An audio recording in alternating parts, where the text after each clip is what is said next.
राज जाधव देवाला धन्यवाद देते मी, कारण देवाने आमचं जीवन बदललं। देवाचे लय मोठे उपकार आहे आमच्यावर, का देवाने आम्हाला नवीन जीवन दिलं आणि त्याच्या राज्यात वाढण्यासाठी आम्हाला तो सहाय्याने मदत करतो। कारण आम्ही पापात होतो पहिलं, आम्हाला देव म्हणजे फक्त देव माहीत होता का, म्हणजे ख्रिसमस हे हाच माहीत होता आम्हाला, नुसतंच हा ख्रिसमस सण साजरा करायचा तेवढंच माहीत होतं, आम्हाला माहीत नव्हतं देवाने आमच्यासाठी नाही का त्याचं रक्त सांडलं आणि त्याने आमचं आपलं पाप त्याने त्याच्या खांद्यावर घेतलं हे आम्हाला माहीत नव्हतं। आणि तेव्हा आम्ही म्हणजे घरी बी भरपूर प्रार्थना व्हायच्या, पण आम्ही कधी मन लावून नाही का वेळ दिला, म्हणजे नाही का वेळ द्यायचो आम्ही, पण कधी असं वचन ग्रहण केलं नाही, आम्ही वचनाकडे लक्ष दिलं नाही। आम्ही म्हणायचं हा ते नाही का हाय, घरचे म्हणायचे तुम्ही प्रार्थना करा, वचन नाही का वचनाकडे आम्ही कधीच लक्ष दिलं नाही। आणि लॉकडाऊनच्या काळात नाही पास्टर बी यायला लागले, आणि मग जसं जसं आम्ही वचनात अजून नाही का आम्ही दर रविवारी जायला लागलो, आम्हाला आवड लागायला लागली चर्चची, आणि पवित्र आत्म्याचे मुलींना सामर्थ्य यायला लागलं, तर आम्ही म्हणायचं हे काय नाही का, तर आम्हाला ती ओढ लागत चालली।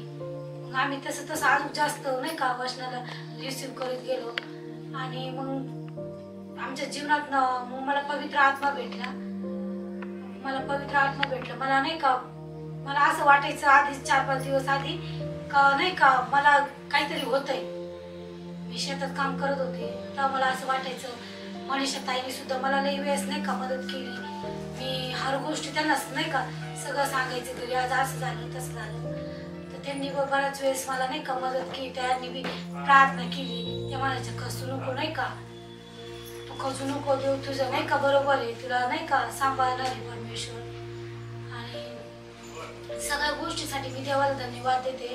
आणि असं करता करता करता मी प्रार्थनेला पण जात राहिले, कारण माझे कधी खाणे झाले तर मला वाटायचं का मी काहीतरी मिस केलं नाही का, रविवार नाही गेले, माझ्यात भरपूर नाही का संकट यायचे, आणि घरात विवाद होत राहायचे, चिडचिड सारखी होत राहायची, पण मी तेव्हा नाही गेले, तेव्हा मला नाही का एक आदर म्हणून घरचे पण नाही का आमचे काही भांडणं झाले तरी आमची ताई मला सांगायच्या घाबरू नको, तू नाही का तुला देव देईल, आणि त्यांनी बी भरपूर वेळेस नाही का प्रार्थना केली नाही का, ते म्हणायच्या सगळं जाईन ते आणि ते बदलणार नाही दादा, त्यांनी पण भरपूर वेळेस सांगितलं नाही का, त्यांच्या बी भरपूर वेळेस म्हणायच्या हे सगळं सोडा तुम्ही देवा मागे या, पण आम्ही कधीच नाही का असं म्हणजे लक्ष दिलं नाही। आणि त्या टायमाला पास्टरने भविष्यवाणी केली माझ्यासाठी, का मला वाटलं खरंच नाही का माझ्यासाठी भविष्यवाणी केली आणि ती पुरं होते, तर मी ती ग्रहण करायची, म्हणजे मी त्या दिवशी भविष्यवाणी केली ती मी ग्रहण करायची म्हणजे शक्तीच धरली, मी आज हे होणार आहे। आणि त्या दिवशी पास्टरने भविष्यवाणी केली, त्या दिवशी ते लगेच नाही का तिथं चर्चच्या बाहेर, मी चर्च संपलं बाहेर आले तर ते तिथं आले लगेच, आणि ते आल्याबरोबर ते म्हणजे ते म्हटले मला लय कस तरी होते आणि मला प्रार्थना करून घ्यायची, ते म्हणजे त्यांनी प्रार्थना केली, मला पास्टर त्या दिवशीच म्हटले ताई तुमची आजच भविष्यवाणी पूर्ण झाली, तर मी त्या भविष्यवाणीवर विश्वास ठेवला, आणि कंप्लीट 1 वर्षाने सप्टेंबर मध्येच ती भविष्यवाणी पास्टरने माझ्यासाठी केली होती, आणि तीच भविष्यवाणी सप्टेंबर महिन्यात 16/9/2023 ती भविष्यवाणी माझी पुरी झाली, ती भविष्यवाणी पुरी झाली माझ्यासाठी। आणि त्याद्वारे म्हणजे ते आधल्या दिवसापासूनच 16 तारखेपासूनच फार याच्यात होते, म्हणजे त्यांना कळत बी नव्हतं काय, मला पण कळत नव्हतं, मला वाटलं म्हणजे मला तेवढी शक्ती पण नव्हती त्यांना सांभाळायची, कारण त्यांनी मला मध्यरात्री उठवलं का ते म्हणजे सुजाता मला लय कस तरी होते, तर मी म्हटले काय नाही मी तुमच्यासाठी प्रार्थना करते, ते माझ्या समोर बसले, पण माझ्या तेवढं सामर्थ्य नव्हतं, पण मी तरी पण मी म्हटले नाही पास्टर म्हटले तुम्हाला समजा कोणी नाही का उठव, निम्म्या रात्री सुद्धा परमेश्वर तुम्हाला आवाज देईल, तर तुम्ही नाही का जागे राहा, तर मी म्हटले नाही का त्यांच्याद्वारे परमेश्वर बी म्हणून असं प्रार्थना, तर मी उठले गुडघ्यावर आणि त्यांना म्हटलं गुडघ्यावर या, तर ते बी गुडघ्यावर येऊन बसले, मी प्रार्थना केली, मला असं भासलं का ते माझ्याकडे येते, तर मी ते बायबल घेतलं आणि माझं नाही का उराशीला म्हटले देवा तू माझं ढालन कवच, मला माहित नाही म्हटले हे सैतानाचा प्रकार आहे का हे काय मला काय माहित नाही, पण हे तू नाही का यांना तू हे कर स्पर्श कर नाही का, आणि मी त्याच्यावर अजून बोलले 2-3 शब्द देवाला म्हटले तू सांभाळ आता हे काय नाही का, आणि देवाने मग मी तेव्हा आंबेन म्हटले, तेव्हा ते लगेच मला म्हटले सुजाता माझे सगळे शाप तुटले. तर मी म्हटले बरं आंबेन, मी तरी बी त्यांना आंबेनच म्हटले. मग मी त्याला प्रार्थना लावून दिले वेगवेगळ्या, नाही का, शाप सुटायच्या प्रार्थना होत्या. बरेच यूट्यूबवर कार्यक्रम होते, ते सारखे बघायचे मी पहिले यूट्यूबवर. मी त्यांना ते लावून दिलं, ते बी शाप सुटायची प्रार्थना होती. त्यांनी सुद्धा ते प्रार्थना ते ग्रहण झाले. त्यांनी स्वर्गाकडे दोन्ही हात वर करून ते नाही का प्रार्थना करू, नाही का, तसे प्रार्थना करू लागले. आणि ते म्हणजे नाही का ते त्या दिवशी ते म्हटले, मला सांगायला लागले देव, मला म्हटलं आनंदच कर, आनंद कर, आनंद कर. मग मी म्हटले आता आनंद येऊ नक्की. मी त्यांना म्हणायला लागले तुम्ही हे 4लाच उठून फातिमा पैसे नाही का जाऊन नाचायला लागले. मी म्हटले आता हे काय, नाही का. आणि मी त्यांना राग म्हटले, पण म्हटले तुम्ही ना दिवसभर मी काम करते, तुम्ही ना म्हटले पिता आणि येडेवाणी करता म्हटले, नाही का, तुम्हाला चक्कर बसलं. मी अशी म्हटले, पण एक मन म्हणायचं नाही का, काय एक मला कळा ना, पण काय असेल ती देवाला. मी सकाळी उठून ताईला पण बोलत, पोरांना म्हणले ताईला बोलून आणा. ताई बी आल्या आणि त्या पण म्हटल्या नाही दादा तुम्ही बायबल वाचा, तुम्ही शांत होता. पण ते काय म्हणजे ते शांत होते, पण त्यांनी मग ते सगळं गोळा केलं, दारू व्यसन, त्यांना व्यसन होतं दारूचं. त्यांनी सगळ्या बाटल्या गोळा केल्या, सगळं ते बायबल ते सगळं नाटकं ठेवलं. त्याने देव मला म्हटलं आज आनंदच कर. आणि त्यांनी तेवढे घाण म्हणजे त्यांचं तेवढं पाप होतं, त्यांनी त्या दिवशी सगळं धुवून जाळून झटकून ते पाप त्यांनी म्हणजे देव त्यांना सांगितलं तसं त्यांनी ते पूर्ण झाडून फेकून दिलं. आणि रविवार होता त्या दिवशी. मी त्यांना सहज म्हटले, त्यांना चर्चला यायला कधी आवडत नव्हतं, त्यांना मी सहज म्हटले का आज चर्चला येणार आहे का पास्टर येईन. तर ते मला इतक्या आनंदात म्हटले हा. तर मी म्हटले बरं. माझं काम आवरलं आणि ते म्हटले मला पास्टर आले उठून. आणि ते झोपले आणि मी म्हटले पास्टर आले चला. ते 1च मिनिटात आहे ना इतके पटकन उठले, पास्टर आले म्हणे. ते लगेच उठले, ते म्हटले हा मला यायचं. ते म्हटले माझ्या पुढे जाऊ नको, तू माझ्यासोबतच चल. म्हणजे हा. आणि मी त्याच्यासोबत प्रार्थनेला गेले. तर तिथं पाहिलं म्हणजे मी माझ्या आधी गाणं झालं होतं मला माहित नाही, पण तेव्हा गाणे चालू झाले. एक झालं, दुसरं झालं, तिसऱ्या गाण्यात त्यांना असं सामर्थ्य आलं का ते त्या सामर्थ्यात 3 दिवस राहिले. ते सामर्थ्यात ते म्हणजे त्यांना काही भान राहिलं नाही. ते सगळ्या गोष्टी नाही का 3 दिवस सामर्थ्यात सगळ्याला सांगू लागले, नाही का.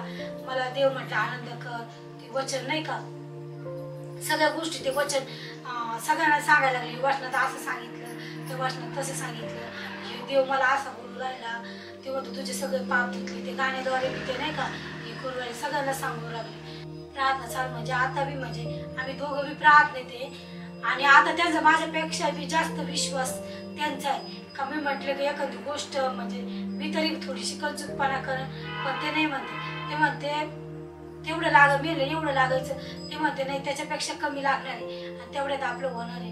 आणि त्यांचा शब्द हा खरा ठरतो हे म्हणून मला सुद्धा आज नाही का त्यांच्यावर हे गर्व आहे. कारण का परमेश्वराने त्यांना पापेतून नाही का मुक्त केलं आणि ते खरोखर नाही का आज म्हणजे देवाने त्यांना निवडलंय. म्हणून देवाला मी धन्यवाद देते. देवाच्या नावाला धन्यवाद देते. आज मला साक्ष सांगायची संधी भेटली आणि अनुभव देखील. बाळासाहेबांना आम्ही ओळखतो, जेव्हा ते आमच्याकडे प्रेरला येत होते. आमची पहिली ओळख झालेली आहे बाळासाहेबांबरोबर. आणि सांगायचा दृष्टिकोन हा की परमेश्वर न बदलणारा देव आहे. परमेश्वर म्हणतो मी काल आज आणि युगानुयुग सारखाच आहे. मनुष्य स्वभाव हा बदलतो, परंतु परमेश्वर कधीच न बदलणार आहे. आणि माझा विश्वास पूर्णपणे परमेश्वरावर आहे. या कुटुंबात जेव्हा मी आलते तेव्हा या कुटुंबासाठी मी भरपूर प्रार्थना केली आणि करत आहे आणि करत राहणार आहे.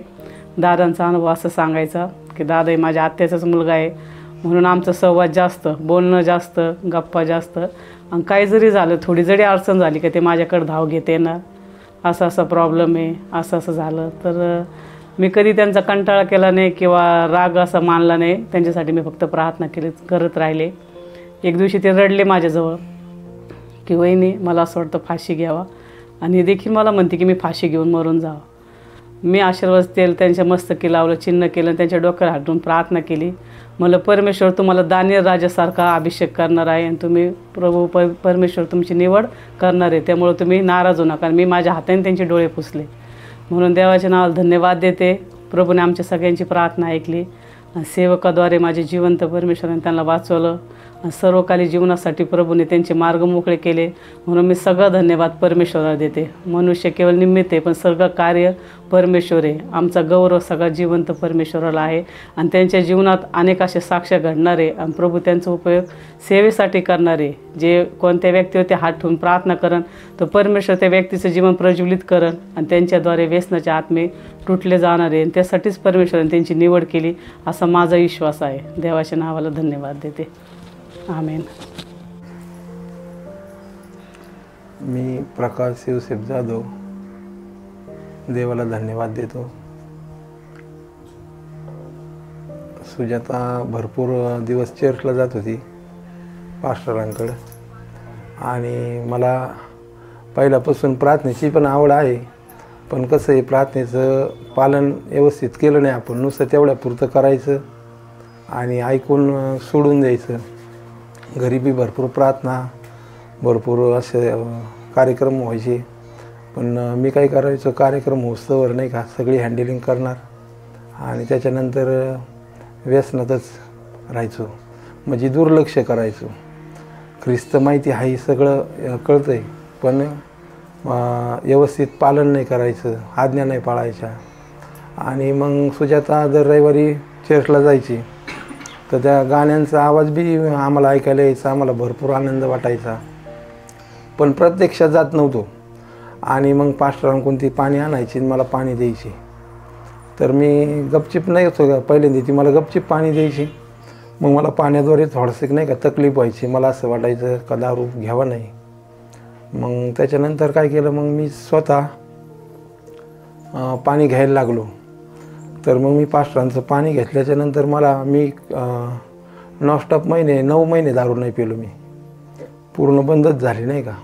मी डेली दररोज जेवढे दिवस पाणी पिलो तेवढे दिवस मी 9 महिने दारू पिलोच नाही. 9 महिन्याच्या नंतर काय झालं, अचानक सुजाता गावात गेली आणि गावात गेल्याच्या नंतर तिच्याकडून आहे ना आमचा मोबाईल हरवला आणि मी कामावरून घरी आलो. तर मला काही नियोजन करायचं होतं का आपल्याला काहीतरी आणायचं आहे नाही का. ख्रिसमस होता ना 24 तारखेला, संध्याकाळी नगरला जाऊन काहीतरी गिफ्ट म्हणजे खरेदी करायची होती थोडीफार मला वैयक्तिक. तर तिला फोन केला तर तिच्याकडून फोन हरवला. फोन हरवल्याच्या नंतर मग थोडा डिस्टर्ब झाल्याच्या नंतर मग मी थोडं दुर्लक्ष केलं नाही का. आमचे थोडे चकमक झाली, थोड्या तक्रारी. मग त्याच्यानंतर मी मग ड्रिंक चालू केली परत संध्याकाळी. आणि संध्याकाळी मग ड्रिंक चालू केल्याच्या नंतर ख्रिसमसच्या दिवशी पण मग आम्ही चर्चला नाही, कुठंच नाही गेलो नाही का. आणि त्याच्यानंतर जी ड्रिंक चालू झाली तर मग भरपूर दिवस मी परत ड्रिंक सुरू केली नाही का. मग मला असं वाटतच नव्हतं का बंद करावं म्हणून. मग त्याच्यानंतर असं करता करता मग ती मला गपचिप पाणी द्यायची आणि मग मला पाण्यामुळं मग थोडी तकलीफ बी येईन. मला असं अचानक एक दिवस काय झालं, 2 दिवस मला असं जरा प्रार्थनेला जावं असं वाटायचं. हे राजेश ब्रदरला असं म्हणावं नाही का आम्हाला प्रार्थनेला यायचं आहे, पण त्यांच्याकडे बघितलं का असं वाटायचं नको प्रार्थनेला नाही का, यांच्या कशाला नादी लागायचं असं म्हणलो म्हणजे एकदा दोनदा. पण मग 3ऱ्या दिवशी काय झालं, मला अचानक रात्री मी झोपेत 1 वाजता आहे ना मला तकलीफ व्हायला लागली. तर मग मीला म्हणलो प्रार्थना कर. प्रार्थना केल्याच्या नंतर तुम्हाला सांगतो मला भरपूर अशी तकलीफ व्हायला लागली. आणि प्रार्थना केल्याच्या नंतर तुम्हाला सांगतो तिने मला एक वचन लावून दिलं. वचन लावून दिल्याच्या नंतर रात्री 1 वाजल्यापासून मी ते वचन ऐकायला लागलो. आणि अर्ध्या 1 घंट्यानंतर मग मी स्वतः बायबल घेतलं आणि स्वतः घरात उभा राहून मोठमोठ्याने प्रार्थना करायला लागलो, भरपूर मोठमोठ्याने. आणि मग प्रार्थना बंदच नाही, मग मला झोपच नाही. मग मला असं भास व्हायला लागला नाही का हे आमच्या बंधूंनी केलं आहे काय नाही म्हणलं नाही का, रेकॉर्डिंग लावली काय नाही म्हणलं. बाहेर असं मला भास व्हायला लागला का त्याने कोणाला तरी आणून आपल्याला असं हे केलं काय नाही म्हणलं नाही का, दारू बंद व्हायसाठी कॅप्चर. पण मी सकाळी मग काय झालं पाठ तुम्हाला सांगतो, मग मी चर्चवर गेलो, तिथं बसलो मी आणि बराच वेळ बसलो. मोबाईल तर बंदच नाही, ते वचनं बी चालून मी तिथं प्रार्थना बी केली. तिथून आलो आणि मी टाळ्या बिळ्या वाजवल्या इथं घरात नाही का, प्रार्थना केली. मी म्हणलं मला आता आज पास्टरांकडेच जायचं, आज रविवार आहे. मग पास्टरांकडे जायचं म्हणलं. मग नंतर मला असं वाटलं हे असं कसं काय झालं नाही का अचानक, मला विश्वास आहे ना. म्हणून आमच्या बंधूच्या खोलीकडे मी डोकायला गेलो. मला वाटलं कोणी पाहुणे बिवणे आहेत का यांच्याकडे बघा, तर कोणीच नव्हतं नाही का. मग नंतर काय झालं, मला आहे ना असं तकलीफच व्हायला लागली नाही का, का प्रार्थनेला जायचं. मग मी नुसतं बायबल घेतलं, नुसतं बायबलच सोडीना नाही का. मग या वहिनींना बोलावलं, मला असं असं होतं आहे म्हणलं, आणि मला प्रार्थनेला आज जायचंच म्हणलं कोणत्या हालतमध्ये. मग ते म्हणे तुम्ही वचन वाचा, पण मी त्यांना जाऊच देईना. त्यांना म्हणलं तुम्ही माझ्या जवळच बसून राहा. आणि मग मी चर्चला जायची तयारी केली. चर्चला जायची तयारी केली. मला इतकं आनंद झाला चर्चमध्ये, मला असं वाटायला लागलं काय करावं आणि काय नाही. मग मी असं भरपूर असं नाचलो चर्चमध्ये. आणि नाचल्याच्या नंतर मग पास्टरांनी मला खुर्चीवर बसवलं. मी असे शर्टाच्या गुंड्या काढायला लागलो ना, मग पास्टरांनी मला खाली बसवलं. आणि ज्यावेळेस मग पास्टरांनी मला बसून डोक्याला हात लावला, डोक्याला हात लावल्याच्या नंतर खाली बसायच्या अगोदर 5 मिनटं त्यांची माझी नजर झाली. आणि नजर अशी झाली का एकदम टाईट नाही का, न पापणी लावता अशी नजर झाली. पण माझ्या डोळ्यातून आहे ना असं खटकन काहीतरी ओढून घेतल्यासारखं मला जाणवलं ते दोन्ही डोळ्याला. आणि मग त्याच्यानंतर पास्टरांनी मला खाली बसवलं. मग मी ना असं खाली बसलो. आणि खाली बसल्याच्या नंतर मी असं सहज वर बघितलं, आकाशाकडं बघितलं तर मला असा गोल चंद्र दिसला नाही का, फुल उजेड. आणि मग मी शांत झालो. शांत झाल्याच्या नंतर मग मला अशी 4-5 दिवस काय झालं, मला भानच नाही राहिलं नाही का नेमकं मी काय करू. आणि देवासंग मी बोललोय हो, तर मला नंतर अशी भीती वाटायला लागली का मी हे लोकांना तू कसं काय सांगितलं नाही का. तर मग मी असं पास्टरांसंग चर्चा केली, राजेश ब्रदरसंग बोललो. मग मला माझं मन जरा थोडं हलकं झालं. पण मला 4-5 दिवस आहे ना भरपूर असा त्रास झाला नाही का. मला नुसतं प्रार्थना आणि पास्टर आणि चर्च फक्त एवढेच गोष्टी आठवायच्या, मला बाकी काहीच कळत नव्हतं नाही का. आता इथून पुढं काय करायचं काही नाही. आणि त्याच्यानंतर मला जीच मग आवड लागायला लागली याची चर्चची. तर आता मला असं होतं आहे नाही का, एखादा रविवार जर खाडा जर झाला तर मला करमत नाही. आणि पास्टरांद्वारे भरपूर असे जीवनात चिन्ह चमत्कार झाले, कारण की त्यांनी आमच्यासाठी प्रार्थना केली. आणि भरपूर असं मला नाही का बरं वाटलं. माझी प्रार्थनेत वाढ होत गेली. मी कधी बायबल वाचित नव्हतो, आणि मी आता दररोज कंटिन्यू बायबल वाचवितो नाही का. आणि कंटिन्यू चर्चच्या मंडळीसाठी प्रार्थना करतो. पास्टरांची डेली प्रार्थनेत आठवण ठेवतो. आणि मला भरपूर असं नाही का पहिल्या व्यसनापासून इतकं मस्त वाटतं, कोणत्याही गोष्टीची अडचण नाही. आणि भरपूर असं नाही का प्रार्थनेद्वारे जीवनात भरपूर मोठ्या अशा साक्ष्या निर्माण झाल्या. आणि तुम्हाला सांगतो अजून मुलांचं दुखलं, पास्टरांना फोन जरी केला तर पास्टरांद्वारे भरपूर असं नाही का मुलांना आरोग्य मिळालं. मुलीसाठी तुम्हाला सांगतो तिला पित्त उठलं होतं. मी गावात 2 वेळेस डॉक्टरांकडे नेलं, नंतर बाहेर शिंडीला दवाखान्यात नेलं, पण तिला पित्त उठायचंच. मग शिंडीला मी दवाखान्यात गेलो. मग डॉक्टर म्हणले का तुम्हाला आता 2 वेळेस झाल्यात म्हणे गोळ्या द्यायच्या, तर म्हणे तुम्हाला आता हिची टेस्ट करावं लागेल 5,000 रुपयाची नाही का. मग आपल्याला कळन का हिला नाही का नेमकं कसं झालं कशाची ॲलर्जी. तर मी म्हणलो तिला घाबरू नको तू, पास्टर येणार आहे, आज रविवार आहे, टेन्शन घ्यायचं काही काम नाही, त्यांच्याकडून प्रार्थना करून घेतली का ओकेच होणार. तर मग तुम्हाला सांगतो पास्टरकडून प्रार्थना करून घेतली तर तिला आत्तापर्यंत पित्ताचा त्रास कोणताच नाही. आणि तिची अजून एक साक्षात सांगतो का तिला हिरवं बघितलं का मुलीला खूप त्रास व्हायचा. आणि त्रास व्हायचा तर मग पास्टरांना मी सांगितलं, म्हणलं हिला हिरवं कापड कोणाच्या एखाद्या लेडीजच्या अंगावर जरी बघितलं तर हिला तकलीफ होती. पास्टरांकडून प्रार्थना करून घेतली. आम्ही लग्नाला गेलो बाहेर, तर तिथं मुलीने ना हिरव्या बांगड्या घालायच्या म्हणे. तर तिला म्हणलं घाल तू, पास्टरांनी प्रार्थना केलेली तुला काहीच होणार नाही. तर तिने बांगड्या वापरल्या, त्या घातल्या बी का आत्तापर्यंत त्या बांगड्याने सुद्धा कशाचाच प्रॉब्लेम नाही. आणि खरं सांगायचं तर म्हणजे कसं आहे, पास्टरांच्या प्रार्थनेने इतकं म्हणजे असं सामर्थ्य आल्याने वाटतं नाही का. बरं वाटतं, आनंद भरपूर असा, आणि कोणत्या गोष्टीची म्हणजे उन्नस भासतच नाही का असं आपल्यावर कोणत्या प्रकारचं कर्ज आहे का कोणत्या प्रकारचा लोड आहे असं काही वाटत नाही का. मला म्हणजे मी सुरू कशी केली मी पूर्ण म्हणजे आता त्या लोकांची नावं नाही घेऊ शकत, पण मला पूर्ण आठवतं आहे नाही का. तर ज्यावेळेस मी मग गावातून दारू सुरुवात केली पियायची ड्रिंक, तर मी बरीचशी ड्रिंक करीत राहिलो आणि माझ्याकडं नवीन ट्रॅक्टर होता, पण तो दारूमुळंच माझ्याकडून गेला. तर मग दारूमुळं तर ट्रॅक्टर तर गेलाच. भरपूर असं दारू पित होतो मी, म्हणजे जेवढ्या चुक्या केल्यात, जेवढे पाप केलेत ते मी देवासमोर सगळे मान्य केले, बोललो तोंडाने स्वतः वैयक्तिक बायबल हातात घेऊन. आणि भरपूर असं म्हणजे जवळजवळ मी 1 घंटा बोलत होतो. आणि त्याच्यानंतर मी उभा राहून प्रार्थना करायला लागलो. तर मी इतक्या मोठमोठ्याने प्रार्थना करायला लागलो का भरपूर अशी मोठ्याने 1 तासभर घंटाभर प्रार्थना केली, भरपूर मोठ्याने अशी नाही का. हात वर करून प्रार्थना करायचो, वर बघायचो नाही का देवाने आपलं जीवन आता बदललं आहे नाही का. बदललं आहे तर म्हणलं आता आपल्याला आहे ना मग असंच म्हणलं मी मला इकडं जायचं चर्चवर.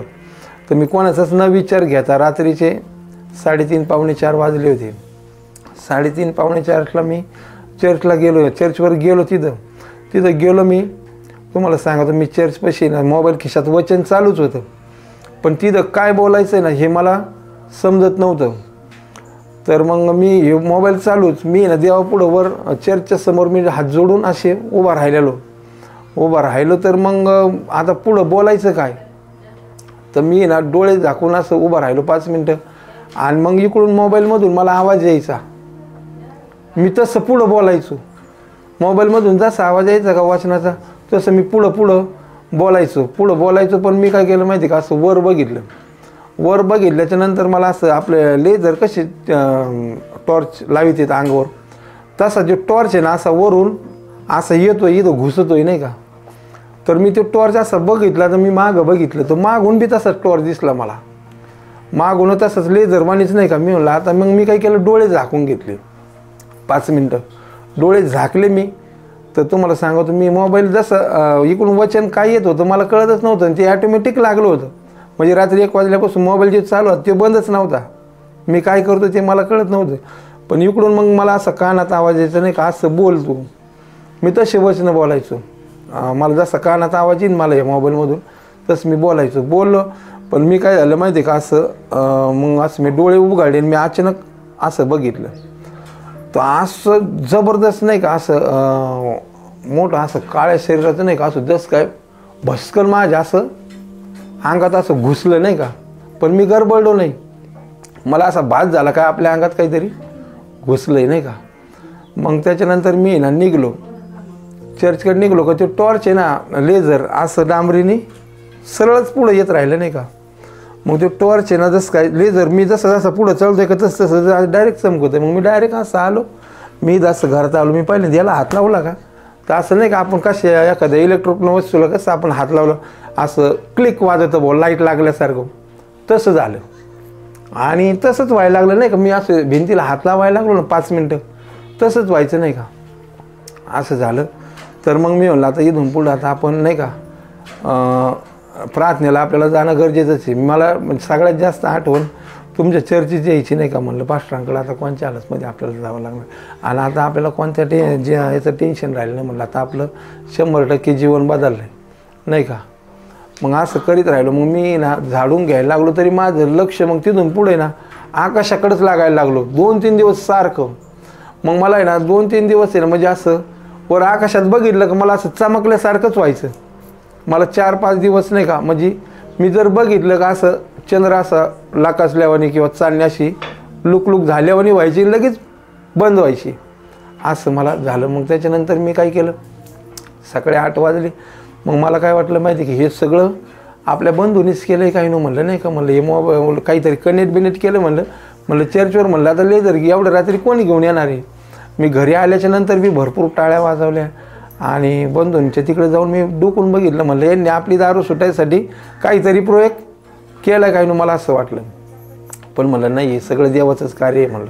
म्हणलं मग मी डायरेक्ट म्हणलं आता पास्टरांकडे मला जायचं आहे. बायबल घेतलं, घरातल्या लोकांना मी भरपूर असं नाही का पुरं वेळ केलं. म्हणजे एक व्यक्ती मी सोडीतच नव्हतो, त्यांना नुसतं वचनच सांगायचो, मला असं होतंय ना, असं वचन आहे आणि असं असं घडलं आहे. मग मी ज्यावेळेस तुमच्याकडे आलो आणि ज्यावेळेस मग मी तिथं नाचल्यानंतर मला ज्यावेळेस माझ्या डोळ्यातून नाही का, ज्यावेळेस असं तुम्ही माझ्याकडे बघितलं, आपली 5 मिनटं नजर झाली. मला चांगलं आठवते, पापणीसुद्धा म्हणजे अशी लवलीने नाही का, पण माझ्या ह्या आखाड्यातून मला असं मोकळं झाल्यासारखं वाटलं. तुम्ही जसं काहीतरी असं ओढून घेतलं नाही का, खटकन असं वाजल्यासारखं झालं. मला असं एकदम मोकळं वाटलं. मग एकदम मोकळं वाटल्याच्या नंतर मी वर बघितलं, मला आकाशात असा फुल उजेड दिसला नाही का, असं चंद्रनुसार चमकला, लगेच बंद. आणि मग त्याच्यानंतर जी सुरुवात झाली आणि मला मग प्रार्थनेला तुमच्याकडून प्रार्थना करून घेतल्या. मग देवाने इतकं भरपूर असं तुमच्याद्वारे देवाने कार्य केलं जीवनात, का मला आता असं वाटत नाही का चर्चचा खाडा व्हावा म्हणून, अशी माझी इच्छा नाही आहे. पण कधी मध्ये नाही का चुकून म्हणा, काही परिस्थितीच्या मानाने म्हणा, एखाद्या वेळेस कामाला किंवा तिथं लोक नसली तर मी कामाला जातो, त्यावेळेस खाडा होतो. पण मला थोडंसं मनाला दुःख वाटतं का, म्हणजे मला असं इच्छा होती का पास्टरांद्वारे देव परमेश्वर भरपूर असं कार्य करतोय नाही का, त्याच्यामुळं पास्टरांकडून आपण डेली प्रार्थनेला जायलाच पाहिजेत आणि प्रार्थनेचं पालन व्हायला पाहिजेत, आज्ञेचं पालन व्हायला पाहिजेत. जीवनात कोणत्याही गोष्टीची अडचण नाही. आणि जेव्हापासून प्रार्थनेत आलो तेव्हापासून आपण कोणाविषयी खोटं बोलणं सुटलं, कोणाची निंदा करणं सुटलं. कोणी आपल्याला शिवाय जरी दिलं तरी आपण त्याला आशीर्वादच देतो. आणि असं म्हणजे वळण लागलं. आणि शिक्षण घेण्यासाठी आपल्याला पास्टरांची सहमती पाहिजेत. देवाकडून आशीर्वाद कसे भेटतील आणि आपण वचनात कसं चालायचं आहे. आपल्या वचनात आपल्याला एवढं ज्ञान नाही का, देवाने आपल्याला समजा जरी चिन्ह चमत्कार रात्री आपल्याला झाला आहे, पण आपल्याला याच्याकडे ज्ञान पुढं चालायचं कसं, हे सगळं मार्गदर्शन पास्टरांद्वारे आणि देवाच्या कृपेने झालेलं आहे. आणि त्याच्यामुळे मी पास्टरांना पण धन्यवाद देतो आणि देव त्यांना चालवतो. देवाचे पण असे मोठे धन्यवाद देतो देवाला. देवाची महान कृपा आहे. पास्टरांची पण 24 घंटे प्रार्थना उपवास चालू आहेत नाही का. त्याच्यामुळं कसं आहे, देव त्यांच्या प्रार्थना विनंत्या मान्य करतोय. आणि चर्चमध्ये बी भरपूर लोकांना असं नाही का हे भेटलेलं आहे, काय आरोग्य भेटलेलं आहे पास्टरांद्वारे नाही का. पास्टर त्या लोकांसाठी प्रार्थना करतात, कंटिन्यू एक महिना उपास धरतात, कंटिन्यू प्रेयर चालू आहे रात्रंदिवस. त्याच्यामुळं देव बी त्यांच्या प्रार्थना विनंत्या मान्य करून भरपूर असं देव त्यांना चालवतो. त्याच्यामुळं देवाला धन्यवाद देतो. आणि भरपूर अशी चर्चची उन्नती आता भरपूर वाढली. सर्व जेवढे मंडळी बाहेरून येतात त्या सर्व लोकांना सर्वांच्या जीवनात चिन्ह चमत्कार होतो आणि सर्वांना पाण्याद्वारे तेलाद्वारे चांगला असा फरक पडतो नाही का. आम्ही पण आमच्यात बदल होतो आहे, तसं आम्ही लोकांना पण सांगतो आहे नाही का. पास्टरांच्या तुम्ही चर्चला या, तुम्हाला आरोग्य मिळेल. तुम्ही जर त्यांचं आज्ञांचं पालन जर केलं तर देव नक्कीच त्यांची प्रार्थना ऐकतो आहे. आणि देव त्यांची प्रार्थना ऐकतो आहे कशी का, त्यांची प्रार्थना विनंत्या तेवढ्या आहेत, कारण ते देवाला वेळ तेवढ्याच येतात. आणि म्हणजे 24 घंटे त्यांच्या दुसरं डोक्यात काही नसतं. त्यांना असं जेवणं खावणं याचं काहीच घेणदेण नाही. ते बाकीच्या लोकांना पण म्हणतात का जेवणाचा तुम्ही खर्च वाढवू नका. आणि जेवणामुळं काय होतं, प्रार्थनेचा वेळ वायाला जातो. जेवणामुळं प्रार्थनेकडे लक्ष लागत नाही. त्याच्यामुळं त्यांचं जेवणाचं नाही पण त्यांचं कसं आहे, प्रार्थनेला जास्त महत्त्व आहे. आणि त्याच्यामुळं देव त्यांच्या प्रार्थना विनंत्या मान्य करतो आहे आणि देव त्यांना चांगल्या प्रीतीने चालवतो आहे. त्याच्यामुळं पण आम्हाला काय झालं, आता आमच्या जीवनात पण बदल झाला आहे. आम्हाला पण वाचनाची गोडी लागते, वचन समजतं, आपण कसं चालायला पाहिजेत, कसं बोलायला पाहिजेत असं वाटतं नाही का. त्याच्यामुळं देवाला धन्यवाद. आणि देवाची महान कृपा आहे. ते आमचे फोन बी म्हणजे नाही का, फोनवर बी प्रार्थना करतात भरपूर अशी. कोणाची अडचण जरी असली तरी ते म्हणत नाही, कंटाळा करीत नाही का आम्ही फोन नाही उचली तर प्रार्थना करीत नाही, असं नाही. ते प्रार्थनेत अशा भरपूर साक्ष आहेत, सांगायला कमी नाहीत का, भरपूर अशा साक्ष आहेत. आणि देवाला पुन्हा एकदा धन्यवाद देतो. मी भरपूर व्यसनात होतो आणि माझं जीवन बदललं आहे. आणि माझी मंडळी पहिल्यांदा चर्चला जात होती, तिच्या पाणी आणायची, गपचीप मला पाणी द्यायची. त्या पाण्याद्वारे बी मी 9 महिने सलग दारू पिलो नव्हतो. पण मधीच थोडं XY नाही का, म्हणजे असं आमचं भांडण झालं, त्याच्यामुळं थोडी चालू झाली ती. पण आता परत पुन्हा एकदा देवाने मला चांगल्या रीतीने चान्स दिला, त्याच्यामुळं मी देवाला धन्यवाद देतो. आणि पास्टरांनी भरपूर अशा प्रार्थना करून आमच्यावर डोक्यावर हात ठेवून प्रार्थना विनंत्या देवाने मान्य करून घेतल्यात, त्याच्यामुळे देवाला धन्यवाद देतो. आणि पास्टरांना पण धन्यवाद आणि प्रेज द लॉर्ड.